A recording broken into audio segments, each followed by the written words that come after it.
महंत श्री गंगाशरण जी महाराज। ऐसा करते हैं, इसमें कर देते हैं हर हर महादेव। तभी हम नॉर्मल यहाँ माइक वाले पे खड़े में हुए हैं बातचीत श्री है ना? गंगाशरण महाराज जी के साथ। उसमें भी कर तो यहाँ पे भी हम कुछ जो आध्यात्मिकता का डिस्कस कर रहे हैं, तो वो भी आई थिंक हेल्पफुल होगा उसी मुहिम में कि हम अलग अलग सोच और विचारधारा में समानता और असमानता दोनों देख रहे हैं ना। तो इसको मैं लाइव करके छोड़ रहा हूँ अभी तुम यहाँ पे देखते जाना, मतलब तुम ऑडियंस हो।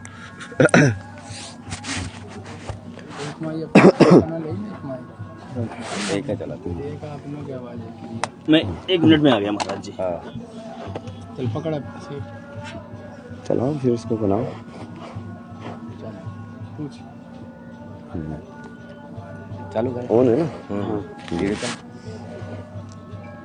जैसे महाराज जी आप जो है इस समय भारतवर्ष में क्या विश्व में आप फेमस हैं और नए जनरेशन के लिए बहुत बड़ा प्रेरणा के स्रोत हैं। जिस आधुनिकता में आज का जनरेशन जा रहा है शिक्षा के दिशा में, इसीलिए सब लोग विकृत हैं, विकार से ग्रसित है। बिल्कुल। भविष्य में आगे चल करके इस दिशा में क्या काम किया जा सकता है जिससे युवा पीढ़ी सनातन धर्म से युक्त होकर के और शिक्षा में सुधार हो सके। तो मेन 2 इसमें फैक्टर है। एक तो शिक्षा जैसे जैसे वो आत्मा और शरीर को डेवलप कर रही है ना, उसके हिसाब से होना चाहिए। जैसे शुरू में ब्रेन इतना डेवलप नहीं होता है 3 साल के अंदर बच्चे का, वो सिर्फ उसका इमोशनल डेवलपमेंट होता है। वो मतलब शब्दों को नहीं सुनता है। जब तुम शब्द भी बोल रहे हो तो उसको शब्द नहीं सुनाई देते हैं उसको सिर्फ उसकी वो एनर्जी सुनाई देती है। टेबल दो ऊपर वाले से कट बराबर में आ नहीं रहा। टेबल लो इधर दो, आप ऊपर बैठिए। इसको ये चल रहा है। हाँ इसको चलने देना। वो एक आदमी पकड़ लेना, खुद चलता रहेगा। इधर आइए, इसमें ऐसे बैठिए। का कैमरा हमारा ले लो, सामने से चल रहा है जी। इसको भी यूनिवर्सिटी कर देते ना कैमरे को। हाँ यही साइड से ले लो आप ऐसे बढ़िया भी आ गया कैमरा। हाँ जैसे महाराज जी आप जो है काशी की पवित्र नगरी में रहते हैं, जो संसार का संहार और सारे संसार को बैलेंस करने की क्षमता रखता है। और आज का जो युवा है शिक्षा के दिशा में जिस शिक्षा से युक्त है वो बहुत बाधित और विकृत युक्त शिक्षा है। आपने वो शिक्षा ली हुई है, उससे आप आध्यात्म में आए। अब आगामी समय में अपन युवा पीढ़ी के लिए शिक्षा की दिशा में क्या कर सकते हैं? जिस विडम्बना से नवयुवा पीढ़ी गुजर रहा है या उसमें जाके व्यस्त हो रहा है, उसके लिए कौन सी शिक्षा क्या किया जा सकता है?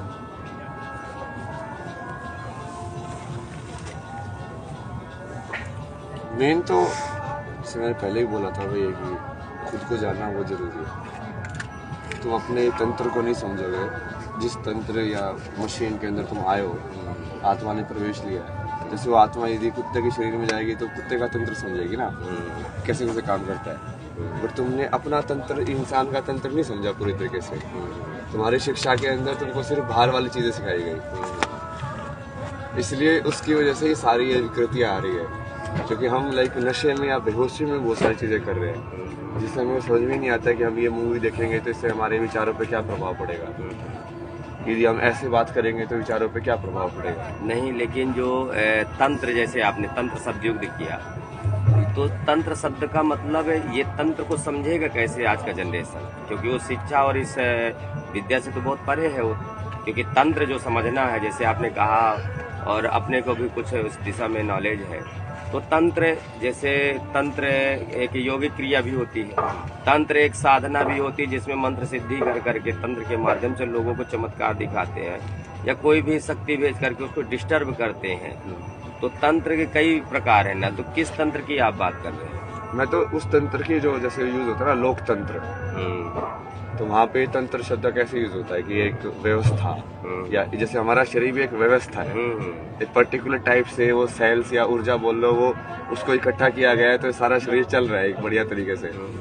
एक व्यवस्था है ना, उस व्यवस्था को आप नहीं तो लोकतंत्र क्या है? सनातन है, जो सनातन की शिक्षा है या कि आध्यात्मिक शिक्षा है, तो क्या लोकतंत्र इसको पूरा कर सकता है? आपको ऐसा लगता है कि लोकतंत्र, जैसे लोकतंत्र का मतलब ये होगा कि चुनावी दौर? नहीं, आप उस शब्द को नहीं, वो समझो ना, जैसे लोकतंत्र किस चीज को बोलते हैं, सिस्टम बाय पीपल, तो तंत्र वहाँ पे सिस्टम के लिए यूज होता है। तंत्र का वैसे आप देखोगे तो सिंपल एग्जांपल है, जैसे ये जो मोबाइल है ये यंत्र है, ये मोबाइल जिस टेक्निक के ऊपर चल रहा है वो उसका तंत्र है कि ये कैसे काम कर रहा है। ये बटन दबाओगे टॉर्च ऑन हो जाएगी, तो वैसे हमारा तंत्र है ना कि ये तुमने विचार डाला अंदर तो आंसू में आंसू आ गए, वो कैसे काम कर रहा है, वो अंदर से बाहर वो स्विच कैसे ऑन हो रहे हैं, तो उसको पूरा समझने की जरूरत है ना। वो समझ नहीं रहे लोग, इसलिए तो कभी कभी एक विचार अटक जाता है, उसको बंद करने का स्विच नहीं मिलता उनको, फिर पूछते कि ये मतलब शरीर के अंदर का जो तंत्र है जिसको योगी क्रिया कहते हैं, जब उसको समझेगा व्यक्ति। लेकिन इसके लिए तो बहुत आज का जो जनरेशन है, तो हमको तो नहीं लगता कि वो एक्टिव है इस चीज को समझने के लिए, या कि इस पे वो चल पाएगा। नहीं वो सब होगा ना धीरे धीरे। अभी ऐसे आज के जो बहुत सारे लोग ऐसे जो मेरे से जुड़ रहे हैं वो ऐसे ही तो जुड़ रहे हैं जो सही में समझना चाहते हैं। तो ऐसे लोगों को हम उनको मतलब उनको सिर्फ गाइडेंस की जरूरत है। जैसे कि तंत्र का, जैसे आपने तंत्र शब्द यूज किया, तंत्र में मैं थोड़ा सा बात करूंगा आपसे कि शरीर के अंदर ऐसी अनेक ऊर्जाएं हैं जो उस ऊर्जा को जागृत करने पर या व्यवस्थित रूप से उसको चालू कर दे अपन। जैसे मान लीजिए एक ऊर्जा हो गई पंच प्राण, अपान व्यान समान उदान, ऐसे करके पांच प्राण हो, प्राण भी एक यहाँ ठीक है, में से पांच में से ही, क्योंकि जब मृत्यु होती है तो 24 घंटे तक वो आदमी के एक ही 2 प्राण डिस्टर्ब रहते हैं, जिससे वो जीवित होने की चांस रहते हैं। ये अपनी वैदिक परंपरा बोल रही है, और तंत्र योग भी इस बात को मानता है। लेकिन तंत्र जैसे आपने कहा, तो वो उस ऊर्जा को जगाने के लिए अपने आप को, अपनी व्यवस्था को समझना पड़ेगा जनरेशन को। लेकिन वो जिस चीज को देखा ही नहीं है वो उसको मानेगा कैसे?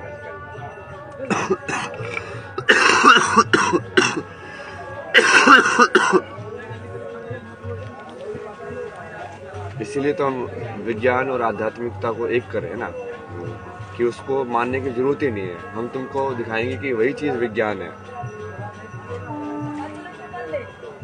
वही चीज से पूरा विज्ञान निकल के आया है सारा का सारा, तो वो फैक्ट है। तो इसको ऐसा नहीं है कि आपको मानना पड़ेगा फिर आप कुछ करोगे, नहीं। आप गणित को उठाओ, आप किसी भी विषय को उठाओ, आप जैसे ही समझोगे आप उसी सनातन सत्य के पास पहुंचोगे। लेकिन उसके लिए आज की जनरेशन को शिक्षा की जरूरत होगी, उस विषय में जानकारी। जैसे अब बच्चे, आज 3 साल का बच्चा हुआ नहीं, 10 किलो का वजन ढो के चलता है स्कूल, और इस चीज को समझने के लिए तो छोटे से उसके लिए उसको जागृत करना पड़ेगा तब तो। और आज के समय में ऐसी कोई स्कूल या विद्यालय या गुरुकुल नहीं है जहाँ पर ये चीजें सिखाई जाती हो, तो इसके जानकार भी बहुत कम मिलते हैं। तो पहले तो वो जानकार और जैसे उसका मैंने पूरा डाला हुआ है कि क्या क्या होना चाहिए गुरुकुल का, वो कैसे आए। तो मैं सबसे पहले तो गुरु तैयार करने पड़ेंगे, क्योंकि गुरु ही कम है। तो गुरुकुल तो तभी बनेगा ना जब एक सिद्ध गुरु हो, उसके अराउंड वो बनेगा पूरा आश्रम। तो सबसे पहले तो सिद्ध गुरु तैयार करने या उनको फिर इकट्ठा करना, कि उन सबको जोड़ना, कि उनका एक वो रहे, सब आपस में अपना अलग अलग में ना रहे, जबकि उनका मकसद सबका एक ही है। अब वो जब हो जाएगा तो उसके बाद फिर तुम उसके अराउंड गुरुकुल या व्यवस्था उसकी दे सकते हो उसको, कि हाँ ठीक है अब आप कितने लोगों को हैंडल कर सकते हो, कितने लोगों को सिखा सकते हो। सबका अपना अपना रहता है भाई, कि आपको छोटा रखना है बड़ा करना है जैसे है। और उससे ही वो गुरुकुल क्या करेगा, क्योंकि गुरुकुल जो है हमेशा रूरल एरियाज में होते हैं, तो ये सिटी वाली प्रॉब्लम भी सोल्व हो जाएगी कि तुमको शिक्षा के लिए शहरों में जाना है, ये सब जाना है, ये जो माइग्रेशन हो रहा है, वो सारे इश्यूज सोल्व हो जाएंगे उससे भाई।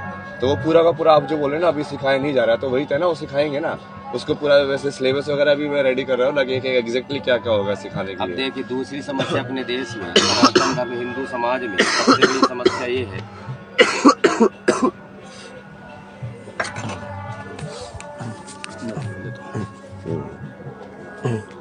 जो हिंदू समाज है और जो सनातन धर्म है, आज के समय में सबसे बड़ी प्रॉब्लम तो ये आ रही है कि हिंदू के एक ही बच्चा होता है, ठीक है, और उस एक बच्चे को इतना प्रिय होता है कि वो स्कूल भेजे, कि फौज में भेजेगा, कि साधु बनाएगा, क्या करेगा, कि जिस शिक्षा की आप बात करें उस शिक्षा में देगा बच्चे को।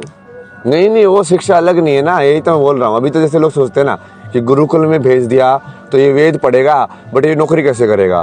तो मैं वही बोल रहा हूँ ना, विज्ञान ही है वही चीज। तो तुम उस चीज को समझोगे तो तुम नौकरी में भी तो बढ़िया हो जाओगे। तो वो अलग अलग है ही नहीं जब चीज, कि प्रैक्टिकल चीज अलग एजुकेशन है और आध्यात्मिकता की अलग एजुकेशन है, वो अलग अलग नहीं होगी, एक ही होगा। लेकिन आज जो मानसिकता है कि जो संस्कृत पढ़ेगा तो कहीं ऐसा ना हो कि आपकी तरह बाबा हमारी तरह बाबा हो जाए। नहीं तो उसको इसका भी वे तो रहेगा। नहीं वो मैं समझ रहा हूँ, वो है ऐसा अभी, पर वो अभी जैसे जैसे जागरूकता बढ़ रही है ना लोगों के अंदर, जैसे बाहर वाले लोग हैं, मैं उनको इसीलिए काइंड ऑफ लाइक कनेक्ट करना चाहता हूँ ना, कि जर्मनी में संस्कृत के ऊपर बहुत रिसर्च हुई है उन लोगों ने, ठीक है, और अमेरिका में भी जैसे सारे कंप्यूटर के उन्होंने जो सिस्टम डिजाइन किया ना, जैसे उसको सिस्टम डिजाइन बोलते हैं लोग, वो पूरा का पूरा संस्कृत के व्याकरण के हिसाब से बनाया उन्होंने।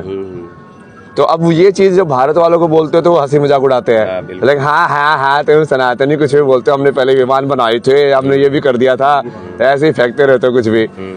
बट वो चीज जब इस सत्य के अंदर जब उसको झुठला नहीं पाओगे, जब वो हर एक प्रमाण से वही चीज निकल के आएगी, तब क्या करोगे?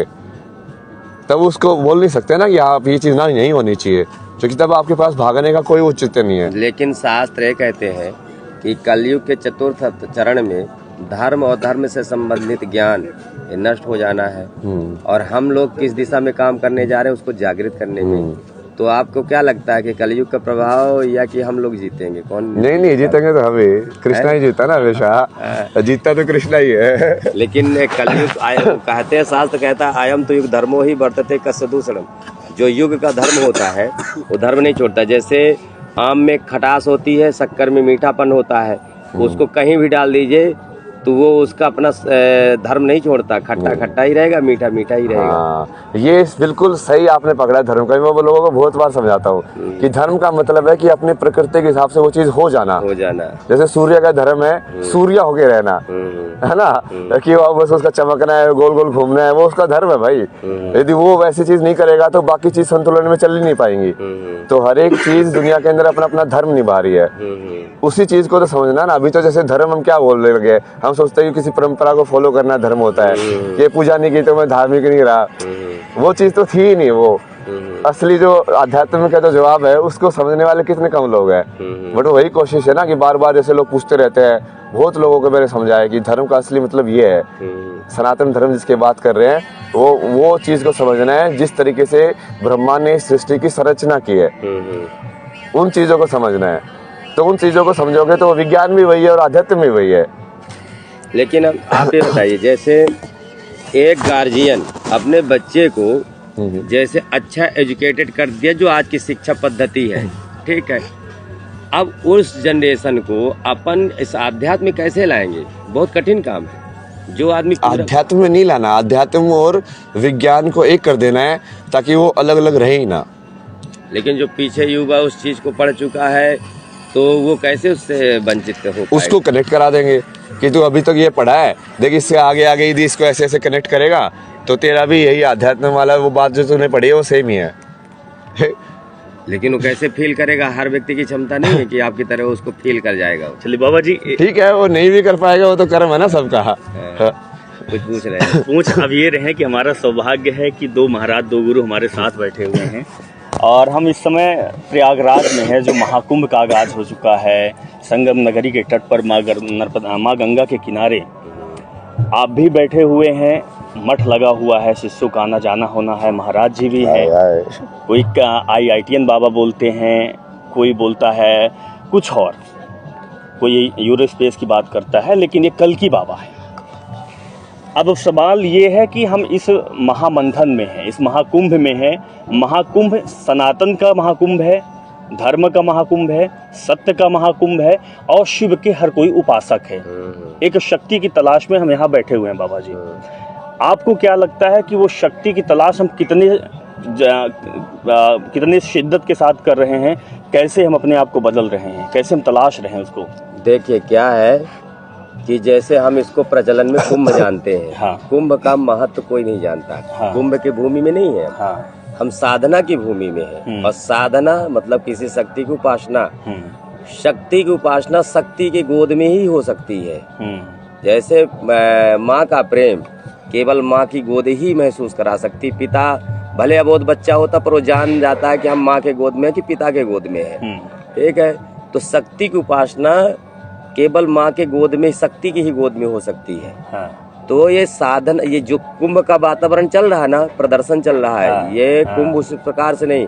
पहले का जो कुंभ होता था तो बड़े बड़े साधु संत एक गोद में बैठ के एक छत्र के नीचे साधना करते थे, शक्ति को जागृत करते थे, प्राप्त करते थे, मासु उपासना करते थे। ये जितना आडंबर देखने को मिल रहा है, ये चमत्कार देखने को मिले, चमचमाने, तो ये कि ये जनता को प्रलोभन या प्रफुल्लित या पिकनिक ऐसे स्थल की तरह प्रदर्शित, इसको आप आडंबर मानते हैं? आडंबर नहीं कह सकते हैं, लेकिन जो व्यवस्थाएं चल रही हैं, तो कहीं ना कहीं साधना को बाधित करने की व्यवस्था है।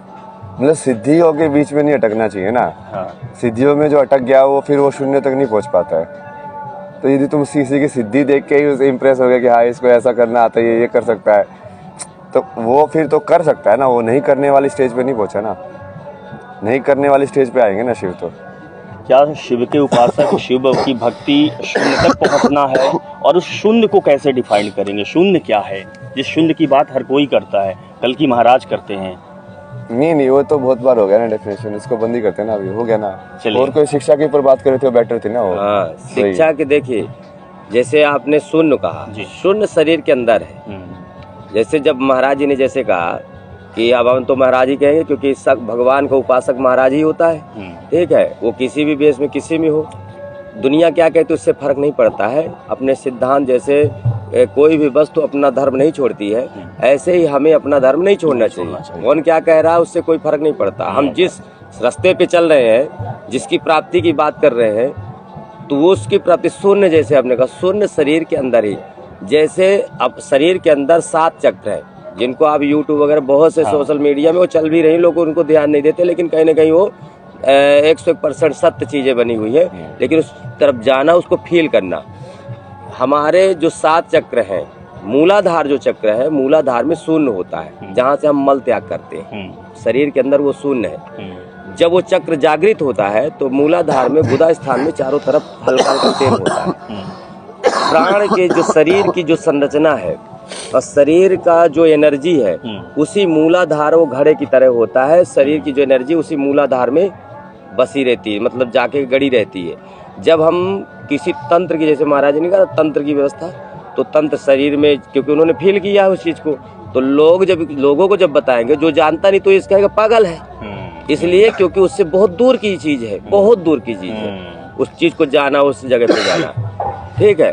और हकीकत में जब हम परमात्मा को या अपने आप की खोज में जाते हैं, तो संसार के नजर में हम पागल ही होते हैं, क्योंकि संसार के काम के या संसार की आवश्यकता अनुसार हम नहीं है, तो हम पागल ही होते हैं। हमको पागल कहा जा सकता है, नशेड़ी कहा जा सकता है, और वो क्या नाम, उसको कमचोर कहा जा सकता है, तरह तरह की उपाधियां दी जा सकती है, और देते भी हैं लोग। लेकिन हम उस शक्ति की बात कर रहे हैं, या आप उस शक्ति की खोज में हैं, जिस शक्ति को खोजने के बाद हम शून्य में पहुंच जाएंगे,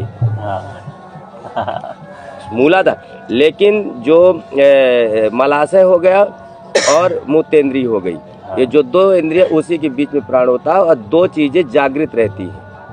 वो सारे शरीर के तंत्र को, सारे शरीर की एनर्जी को अपने उसमें घड़े में, शरीर की 2 प्रक्रिया होती है एनर्जी, एक चलती है पैर के अंगूठे से ऊपर की ओर, और एक एनर्जी होती है नाभि के नीचे से नीचे की ओर। प्रायः सभी लोगों की जन्म के बाद, जन्म से पहले तो ठीक रहता, जन्म के बाद लोगों की जो एनर्जी है वो नीचे की ओर जलने लगती है। जिस दिन हमारी एनर्जी ऊपर की ओर जलने लग जाएगी, तो शून्य से हम उठेंगे और शून्य में ही जा करके समाप्त हो जाएंगे। और जिस दिन हम शून्य में जा करके समाप्त हो जाएंगे, उसी दिन परमात्मा की, शिव की, जिसकी हम आराधना करें, उसकी प्राप्ति हो जाएगी। महाकुंभ में जो आते हैं तो सोचते हैं कि भगवान के दर्शन होंगे, जगह जगह भगवान है। वो भगवान, उनको बताइए, वो भगवान क्या एक वाइब्स हैं, एक तरंगे हैं, एक विचारधारा है, जिसको हम भगवान बोलते हैं। देखिए, सारे सब लोग एक शरीर था, सारी शक्तियां हम लोगों के, हर जीव के अंदर है, ब्रह्म है, ठीक है, वो शक्ति विद्यमान है। जैसे महाराज ने पूर्व में कहा था ना कि हमारा जो प्राण है, यदि कुत्ते के शरीर में होगा तो कुत्ते के तंत्र को समझेगा, सर्प के शरीर में है तो सर्प के तंत्र को समझेगा, हम मनुष्य हैं तो मनुष्य के तंत्र को समझेंगे। वो तो समझने की बात है कि हम उसको समझते क्या है। हम कह देंगे कि नहीं वो शक्ति है, या कि इंसान है, या कि कोई वस्तु है, तो हर व्यक्ति थोड़ी मानेगा। वो हमारी समझ के अनुसार है कि हम उसको शक्ति मान लें, ब्रह्म मान लें, शिव मान लें, कृष्ण मान लें, राम मान लें, वो हमारी समझ और पसंद के ऊपर है। बाबा जी कुछ आपकी जिज्ञासा जो महाराज से आप पूछना चाहते हैं? नहीं ये सही था, ये शिक्षा के ऊपर ही हम बात देखिए अपन जो मेन जो बातचीत थी, देखिए कोई प्रचार अभी प्रसार का ज्यादा माध्यम करना नहीं भी था। नहीं है ना, तबीयत भी खराब तो होती है ना मेरी, अपन का भी समय हो ये इंटरव्यू हो जाते हैं ना जो कि इस तरीके से फिर वो तो ज्यादातर जो नई जनरेशन है, हाँ। नई जनरेशन को जब अपन शिक्षा देंगे, क्योंकि मैं भी उस दिशा पे काम कर रहा हूँ, तो नई जनरेशन को हम शिक्षा कैसे देंगे इस विद्या को, जो हमारी इस विद्या जिसमें हम लोग डूबे हुए हैं या उसकी खोज में चल रहे हैं, क्योंकि समाज का बहुत कम मात्रा के लोग इस दिशा पे है, ठीक है। बहुत अधिक मात्रा में लोग उस जीवन को जी रहे हैं जिस जीवन में उनको लास्ट में कुछ हासिल ही नहीं होना है। बिल्कुल सत्य है। बहुत बड़ी बात है। तो आज जो जनरेशन है उसको हम शिक्षा के इस दिशा में कैसे लाएंगे, हम महाराज जी से प्रश्न कर रहे हैं। नहीं काफी विस्तृत बात की ना वो शिक्षा वाली भी, कि उसको समझना ये सब करना, वही है वो प्रैक्टिकल में करने वाली चीज जो है ना उस पर ज्यादा फोकस करना है अभी, कि होगा कैसे, बस वही मैं जानना चाह रहा हूँ। वही वो उसका जैसे बहुत सारी चीजें है ना, उसके बारे में बात करना तो ठीक है, बहुत सारे लोग बातें करते हैं वही, उसको प्रैक्टिकली जमीन में कैसे उतारेंगे, क्योंकि उसके लिए काफी चीजें करनी पड़ती है ना, वो बहुत सारी माया में आपको इतना अंदर ही अंदर घुसना ही पड़ेगा कि वही कि जहाँ पे आपको वही कैसे लगे ना, आपने बोला था ना जितनी जल्दी तुम ईश्वर की तरफ भाग रहे हो उतना ज्यादा माया आती है वही। तो अभी जैसे जैसे मेरी साधना और तीव्र होती जा रही है वैसे वैसे वो माया भी उतनी तीव्र होती जा रही है, बट उसका भी वही शून्य बना के रखना और फिर आगे करना, काम तो हो ही जाएगा। ये जो महादेव करा रहे हैं तो काम तो होना ही है, ये तो मान के ही चलो। अब वो कैसे कैसे होना है वो बस स्टेप वाइज देखना है, क्योंकि जो सत्य है उसको बाहर आने से तो कोई रोक नहीं सकता। कैसे रोकोगे, वो सत्य है। लेकिन अभी की जो व्यवस्था है तो नहीं व्यवस्था तो लोगों ने बनाई है ना, और वो लोगों की बनाई व्यवस्था जरूरी नहीं है ना कि वो व्यवस्था मतलब क्या, धरती के इतने सारे प्राणियों में एक इंसान एक प्राणी है जिसने अपनी व्यवस्था सिविलाइजेशन बना के वो ये सोचता है कि उसमें जी के कि वही सारा संसार है। वहाँ पे शेर अपनी व्यवस्था में जी रहा हो जंगल के अंदर, उसका मतलब नहीं तुम्हारी व्यवस्था से, नहीं कोई मतलब है ना। तो ये व्यवस्था तो ये टेम्परेरी चीज है, ये बनती है बिगड़ती है, ये ऐसा है नहीं कि बिगड़ नहीं सकती, पहले भी बहुत बार बिगड़ी है, नहीं बनाई है लोगों ने, तो वो अभी भी हो सकता है, क्यों नहीं हो सकता। चलिए बहुत अच्छा, हमको तो बहुत खुशी है कि नए जनरेशन को कुछ ऐसा मार्ग मिले, क्योंकि जीवन तो पूरा होना है सबका, अमर तो है नहीं कोई। ऐसा कुछ काम करके जाए कि नया जनरेशन इस दिशा में काम हो, जो हमारा सनातन धर्म है उस दिशा में काम हो, ऐसा काम हो, ऐसी संरचनाएं हो समाज के बीच में, ऐसी व्यवस्थाओं का निर्माण हो, विद्यालय डले उनमें सारी चीजें हो, तथास्तु अपन लोग भी सहयोग करेंगे, सब होगा, आपने जो बोला वो सब होगा। चलिए तो दर्शक है, क्योंकि बाबा जी भी लाइव थे और महाराज जी भी लाइव हैं, तो जो ये संवाद चल रहा है प्रयागराज की धरती में एक महामंथन चल रहा है। नहीं अब बंद कर दिया ना, हो गया ना, महाकुंभ चल रहा है जिसका अमृतपान लोगों को मिलेगा। हर हर महादेव, हर हर महादेव, हर हर महादेव। चले हाँ भोजन यहीं पे भोजन किया, हाँ यही हो जाएगा, ले आए। नहीं अभी बैठते ना यार, वहाँ पे बिस्तर लग गया, तो बैठा जाए, यहीं आराम से बैठना है ना। वो बिस्तर वाले में लग गया, वहीं पे कुटिया में, वहीं पे महाराज जी वहीं पे खाना खाएंगे। चलो वहीं पे चलते हैं। तो वही तो मैंने बताया ना, मेरे को साधना के लिए से आपको अकेला चाहिए ना, मुझे भी थोड़ा चाहिए होता ना कि हाँ जहाँ पे मैं आराम से बैठ जाऊँ। बंद करो अडम्बार, इसको अडम्बार। चलिए मोबाइल चलिए चलो महादेव मिलते ना, बाय बाय, हर हर महादेव।